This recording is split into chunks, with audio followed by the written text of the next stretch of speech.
that are being pushed on the public to solve the problem of high cholesterol. Everything from drugs to heart-healthy spread.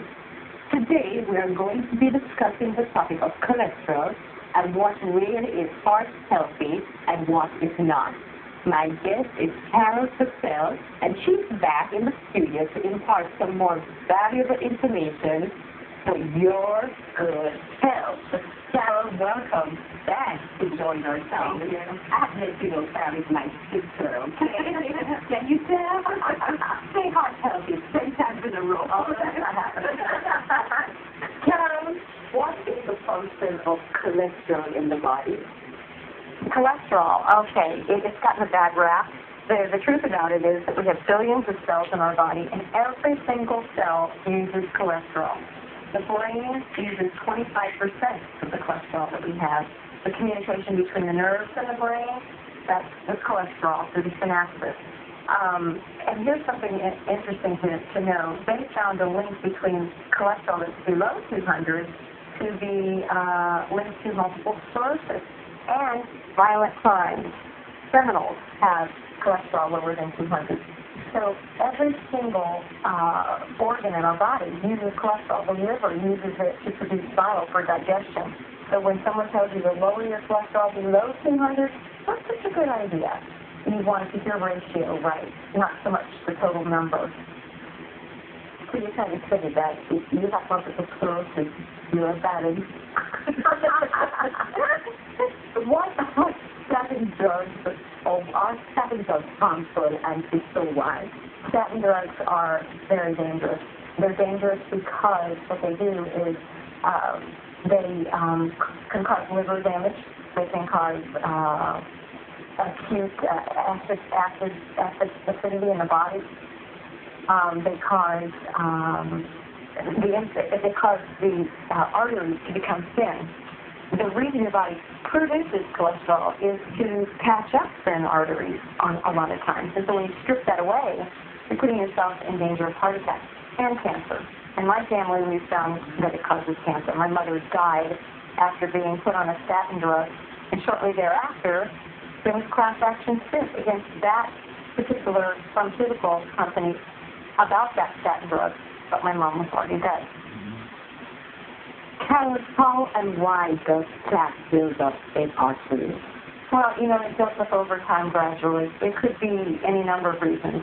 The fried foods that people eat contributes to it. Hydrogenated oils are a big offender of it.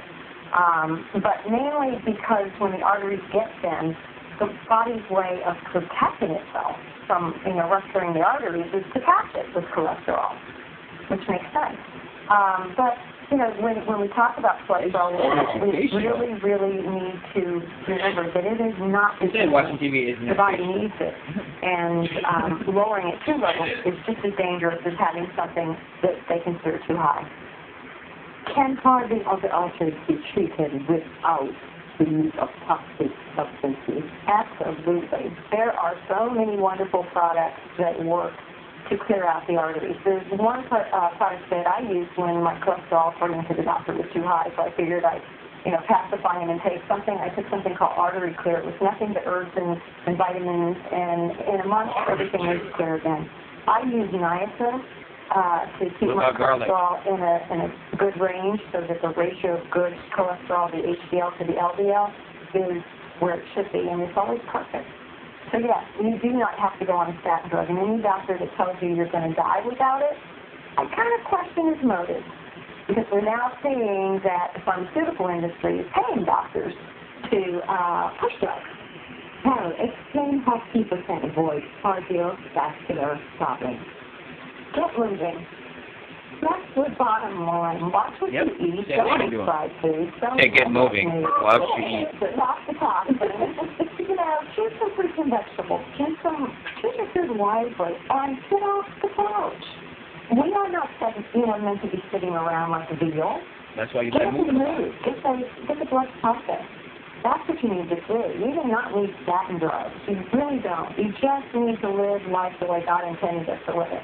And that wasn't glued to the TV or computer. My daughter has one of these Zumba things and for the dance. And I'm telling you, that is a workout. It is. I mean, one of actually. Yeah. It's fun. Yes, it's good. But I'm in so much pain when I'm finished. Karen, why do the doctors put statin drugs? Okay, well, let's talk about the corruption that we've got going on right now in our agencies. It's not just in the government that, we think about it, politics, but the FDA and the pharmaceutical industry have very close ties. According to Ron Paul, he came out and said they're so corrupt that all they're concerned with is making money. And unfortunately, when you find out that a former FDA employee now works for the pharmaceutical company or vice versa, it's a little bit scary there.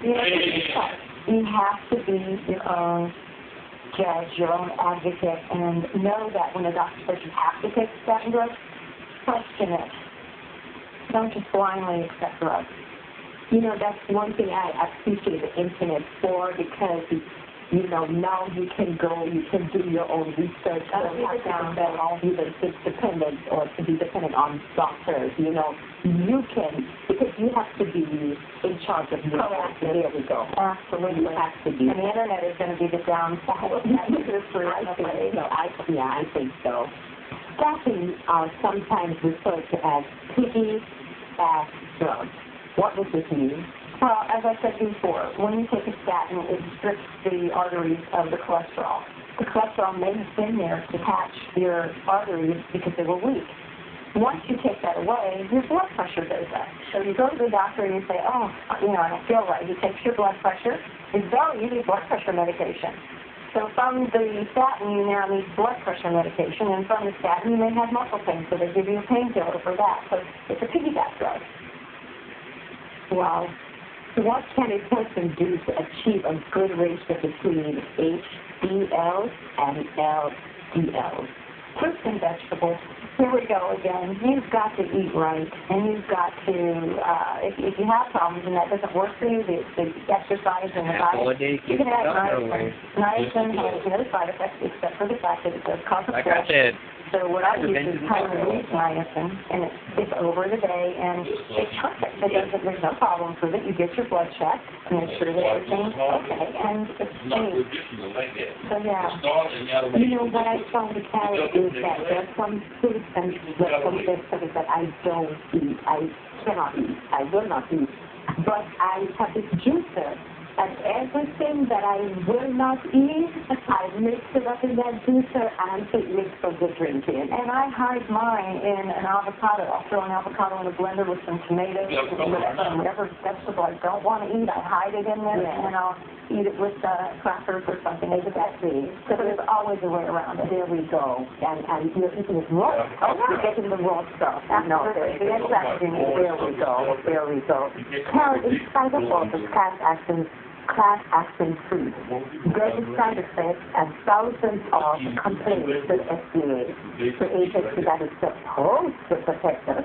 Why are these statin drugs still on the market? The word corruption. I'm not certain. The agencies, the FDA spread very thin, obviously, and there are good people there. But unfortunately, there's also people who their prime focus is money. And again, we're the cash cows. That's the reason they're still on the market. And they'll turn around and they'll say, well, no, you can't take this supplement because it might be harmful. Well, when most of the drugs that we hear on commercials at night, some of the side effects are death. How did they make it onto the market? That's my question. Who's protecting us? Yeah, boy. Well, what is it going to take to get the FDA and the pharmaceutical industry back on track? Education. People have to educate themselves. This country was founded on a belief in God, and unless that belief comes back and people start acting morally again, there's not going to be a chance. We have to educate people to know what's going on, to read, to be proactive in their health, and like I said, to pray that these people develop some sort of morality and not just push these drugs out there. There's drugs that they're using on children that specifically say not for children, but yet if there's money to be made off of it, they're doing it. So yeah, education is going to be key in this. And Carol, that's what we're going to do. We are educating our viewers, myself, as to the things that we can do to